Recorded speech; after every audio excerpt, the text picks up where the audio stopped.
In this video, we're going to learn about the limit comparison test. So if you have two series, AFN and BFN, in which both AFN and BFN are both positive or greater than 0, and you let C equal to the limit as n approaches infinity of AFN over BFN. If C is both positive, or it's greater than 0, and finite, or it's less than infinity, in other words, it's not 0 and it doesn't go on forever, then both the series will converge or diverge. This should make intuitive sense because all you're really doing is kind of finding a ratio between the two series, and if one is not infinitely bigger or less than the other, then you would get some finite number which is going to be positive, and thus this test will tell you that both the series would either converge or diverge. So now let's just go ahead and do an example using this test. Here's an example. Does the series phi n squared minus n minus 1 divided by n cubed plus 2n minus 4 converge or diverge? Well, looking at this at first sight, it might seem kind of daunting, but usually what we could try to do is when you have one algebraic term divided by another algebraic term and you're trying to find a limit as you go to infinity, usually you could try to cancel out the ends and hopefully it might work out nicely.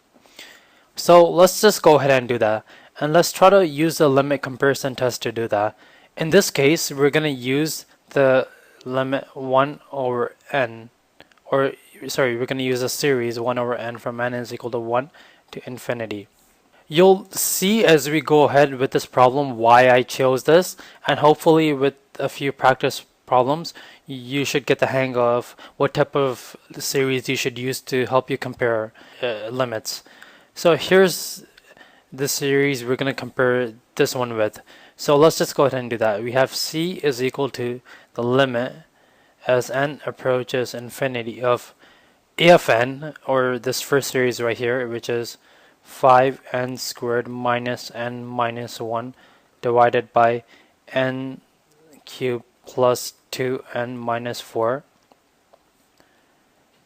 divided by this series 1 over n. This is just equal to the limit as n approaches infinity of 5n squared minus n minus 1 divided by n cubed plus 2n minus 4 times n divided by 1, as we're just getting the reciprocal of this. Well, now what we could try to do is multiply outward. So this is equal to the limit as n approaches infinity of 5n cubed minus n squared minus n divided by n cubed plus 2n minus 4.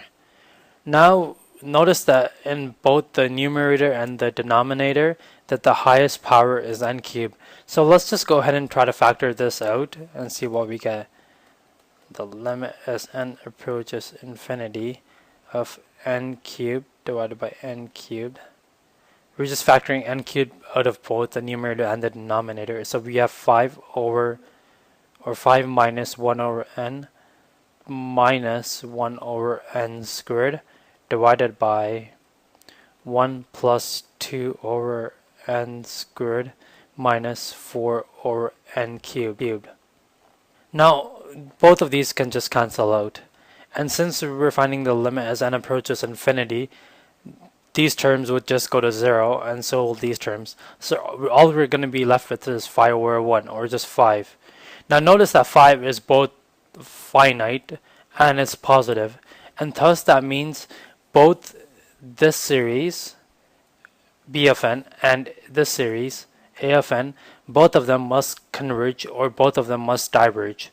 But we already know that this is a P series and this series diverges because P is equal to 1, and P series diverge for P is less than or equal to 1.